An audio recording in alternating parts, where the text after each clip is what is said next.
huge investment, which is not seen as consumption, but serious investment at the foundational level. And recently in Punjab, the minister said, we need block level focus at ECE grade 1, 2, and 3, so that the tragedy can be over at that foundational level.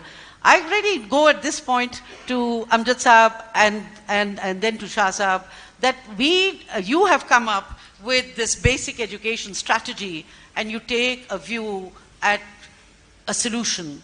Can you just explain what you think you are going to come up with that will help us leapfrog from where we are? Thank you very much, Bila. I have divided it into three parts. Basically, the present status of the education, and then the two issues. One is governance, and one is funding. So I'll start with the status of education in Pakistan. As covered, we have about 50 million children aged 5 to 15. Out of that 50 million children, 23 million children are not going to school at all. So almost half of the children are not going to school at all. 15 million children who are going to government schools, a 5th grade child cannot read a sentence in Urdu. And then we are left with about 11 million children who are going to private schools. And we say private schools, I don't necessarily mean the KGS and the Bayviews. Even somebody who's sending a child, spending 1,000 rupees, that also is a private school. In fact, a majority, 80-90% of this 11 million, the fee is like 2,000 rupees, 500 rupees, and so on. So that 11 million children who are going to private school out of 50 million children in Pakistan, they are getting some decent level of education. That's 1/4, and that's, I think, goes with the number that Shafqat Mahmood Saab mentioned, which is 75%, and 25%. So that's the situation. Now, in terms of school enrollment, as Shafqat Saab mentioned, it's about 60%. So we are ranked 167th in the world in school enrollment. In terms of how much the government spends on education, about 2%, we are ranked 169th in the world in school enrollment. So who's behind us? Ethiopia, Somalia, Chad, Afghanistan, Burkina Faso. I might be missing 2 or 3 similar names. These are the only countries which are behind us in education in the world. Now, basically, World Bank studies have shown that for every 1 year addition to education, the economy grows by 13%. So the average education in Pakistan is about 5 years. So if we take the average education to 6 years for the total population, that will add 13% to GDP, which amounts to $35 billion. That's how much your GDP increase if you just take the education level up 1 grade for the entire population. So now basically, so this is the present status, which of course is alarming. One more statistics, about half of the government schools do not have electricity, boundary walls, furniture, toilet, clean drinking water, and many do not have obviously quality teachers. So about half of the government schools are in fact very bad shape, that they can even, we can have more accidents in that. Okay, now coming back to what could be the solutions. One is governance, and one, as I said, is funding. Let's talk about governance. Why do we have this standard where we just talked about the statistics? Because there is no accountability, either of the politicians or of the bureaucrats who run the education ministry. There's absolutely no accountability. Okay, whether children are going to school education, are they getting a decent education, what is the school enrollment, do they have any targets that net enrollment ratio will increase, with this percentage every year? There are no such targets. There is no accountability at all. At all level, provincial, obviously now education is more of a provincial subject than a federal subject, but the key word is a lack of accountability, and that's why nobody does their job. What can be solution? One of the solution is government funding and private delivery. And this is where, for example, in the Punjab Education Foundation, over 3 million children are going to school under a voucher system. So the Punjab government gives a voucher, roughly about 1,000 rupees per child per month. And the poor parent can take their child to school A or school B. So if I'm a poor parent and I'm not happy with the quality of school A, and this is a private school, low-cost private school, where the fee is 1,000 rupees, and I'm not happy, then I can move my child to school B, which is another low-cost private school, and the government funding of 1,000 rupees voucher moves with me to school B. So this has created competition within the private sector, private schools, and they have improved. The Shahid Kardar actually gets the credit for starting this several years ago, and now there are 3 million children there, and 500,000 children are studying in Sindh Education Foundation under the same system, so the government does not have to spend money. Pakistan needs about 30,000, 50,000 schools. The government does not have the money. So here the government does not need to spend the money. All they need to do is give a 1,000 rupee voucher to a poor child, and the child can go to a private school. Just last point, I'll just complete it in a minute. In terms of funding, let's see what India has done. I mean, here the school enrollment is 60%, in India it is 90% plus. They imposed an education cess in 2004. They started with 2%, then after 3 years they took it to 3%, and recently they've taken it to 4%, and they've added a bit of healthcare in that as well. That has played a big role, because normal budgets, our budgets are shrinking, debt servicing, defense, and we are gone with it. The budget is gone. So my suggestion is, if the federal government imposes a 0.10 cess on the sales tax. So the federal sales tax is 17%. Take it to 17.1%. I'm not saying take it to 18%. I'm saying 17 to 17.1%. That's 15 billion rupees. And provincial government, the average sales tax is 15%. Take it to 16%. Add 1% education tax. That's another 15 billion. So 15 billion coming from the federal government, 15 billion coming from the provincial government. That's 30 billion.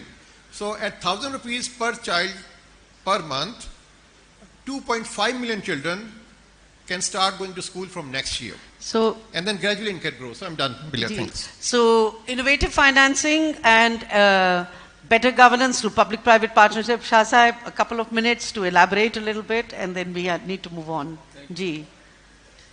Thank you, Bela. And basically the idea that Dr. Amjad presented, we have compiled this basic education strategy paper, which Amjad and myself, we wrote in 2018. And what we are saying is that after 72 years of our history, as Minister Saab also pointed out, the situation is bleak. So we need to think, and I'll just give you a quote from Einstein. He said that you can't solve a problem by same thinking which created the problem. So the problem is, which I think we refuse to recognize, is that education has not been delivered by the public sector. The pure public sector, the education departments has not worked in the last 72 years, despite promises by all politicians, different political governments. Every government has been, ये जो हम बात कर रहे हैं आज, of 50% or 45% children out of school, and children who are going to school, they are not learning in the public sector. और ये उसके बावजूद है कि after 18th amendment and 7th NFC, we know that huge increase was made in the provincial resources. Where has that money gone? So that all money is going waste at the moment. So what we are saying is, in this paper, we have proposed an unusual strategy. We are saying that, in fact, it comprises of 4 pillars.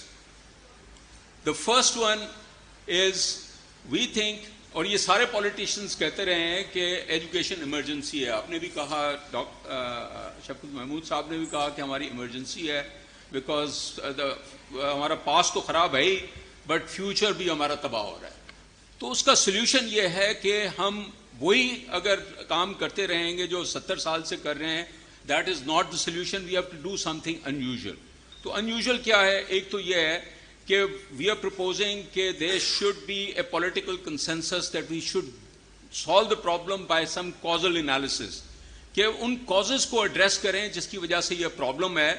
और problem यही है कि bureaucracy जो है, जो government departments हैं, they cannot deliver education. और उसकी वजह से we are proposing, first thing is that there should be a charter of education. जैसे charter of डेमोक्रेसी की बात होती है, चार्टर ऑफ इकोनॉमी की बात होती है. Let us agree at least on the future.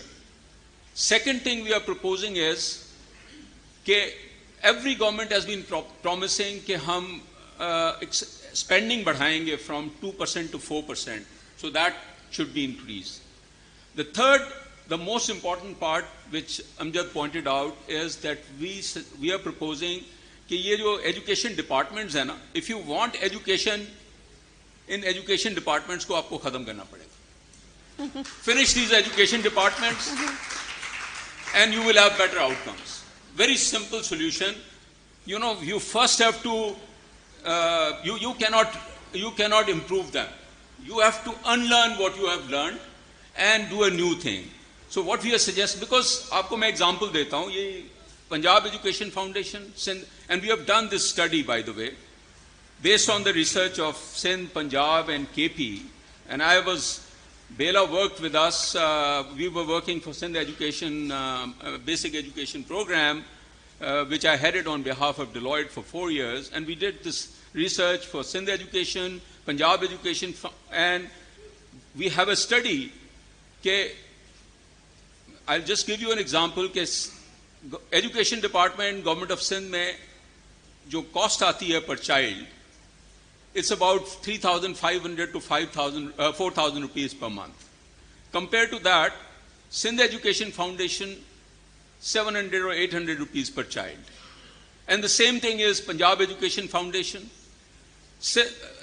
Education Department का budget 200 अरब रुपए और 20 लाख बच्चे पढ़ा रहे हैं, जिसमें से भी आधे जो है ना बच्चे जो है वो स्कूल नहीं जाते हैं और कोई मॉनिटरिंग नहीं है. वहां पर टीचर की तनख्वाह जो है वो 50,000 है, 60,000 रुपए. There is absolutely no accountability. Compared to that, Sindh Education Foundation is also a government department. The approach here is that instead of paying to the teacher, you are paying to an entrepreneur, and you are saying कि जितने आप बच्चे पढ़ाएंगे, if they are going to school and if they are learning outcomes, then we will give you a subsidy of 800 rupees or 1,000 rupees. So you are giving 1/4 of the amount, and the results are जो SAT results हैं जो IBS अखर ने लिए हैं, उसके हिसाब से जो गवर्नमेंट स्कूल्स के बच्चे हैं जो स्कूल जाते भी हैं उनके रिजल्ट्स 20 मार्क्स आते हैं 100 में से, और सिंध एजुकेशन फाउंडेशन के जो है 50 मार्क्स आते हैं. Same situation, Punjab Education Foundation. So just give me 2 minutes because this is a new thing that I am proposing. Just 2 minutes. So this is acknowledged by London economists, World Bank, and international institutions. Punjab Education Foundation and Sindh Education Foundations are the world's largest public-private partnership frameworks. So why not? Why do we have to continue the education department and spend 600 billion rupees on Punjab, Sindh and KP? Instead, even if you spend 50% of that amount, I think we can have better results. So what we are saying is you scrap the education departments, and you see the fundamental right है लोगों का, और ये constitutional obligation government की है. आप ही कर रहे हैं, you are funding, but you are doing the monitoring. So this approach, we think, will bring in the governance. There will be accountability for outcomes, which is the fourth pillar. So what we are saying is that there should be accountability for outcomes. There should be you finish these education departments, create organizations like Punjab Education Foundation and Sindh Education Foundation, and there should be, a plan which should be monitored on a quarterly basis. So all that is in this publication. Thank